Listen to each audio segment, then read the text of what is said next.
बिस्मिल्लाहिर्रहमानिर्रहीम। अस्सलामु अलैकुम।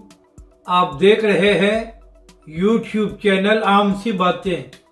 फवाद चौधरी के साथ लाखों लोग और तहरीक इंसाफ के लोग जानबूझकर गिरफ्तार होने लगे।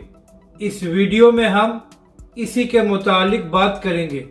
नाज़रीन कराम, फवाद चौधरी साहब ने यह दावा किया था कि वो लाखों लोग साथ लेकर इस्लामाबाद में आएंगे, लेकिन जैसे ही 26 मई शुरू हुई तो सबसे पहले फवाद चौधरी साहब मीरपुर चले गए। हालांकि उनको इस्लामाबाद में लोग लेकर जाने थे। इसके बाद फवाद चौधरी साहब ने एक ट्वीट किया जिसमें उन्होंने अपनी वीडियो शेयर की और बता रहे थे कि पुलिस ने शेलिंग करके हम लोगों को पुल पर रोक दिया है। और नाज़रीन कराम, अगर आप फवाद चौधरी साहब के ट्विटर अकाउंट पर जाकर वो वीडियो देखें तो आपको मालूम हो जाएगा कि फवाद चौधरी के साथ सिर्फ चंद सौ लोग मौजूद थे और कोई बंदा भी उसके साथ बाहर नहीं निकला।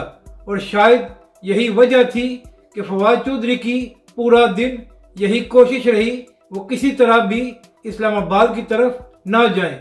अब बात करते हैं कि तहरीक इंसाफ के लोग जानबूझकर गिरफ्तारियां दे रहे हैं। तो नाज़रीन कराम, सीनियर सहाफ़ी तारक मतीन साहब, जिनको तहरीक इंसाफ के लोग बड़ा पसंद करते हैं, आज उन्होंने एक ट्वीट किया जिसमें बता रहे थे कि खबरें आ रही हैं कि पीटीआई के लोग जानबूझकर गिरफ्तारियां दे रहे हैं।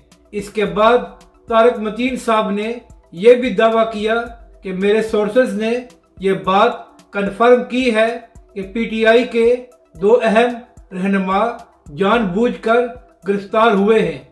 तो इमरान खान साहब, ये हालत है आपके इनकलाबियों की कि पुलिस के खौफ से जानबूझकर ही गिरफ्तार हो रहे हैं ताकि उनको लॉन्ग मार्च में शरीक न होना पड़े।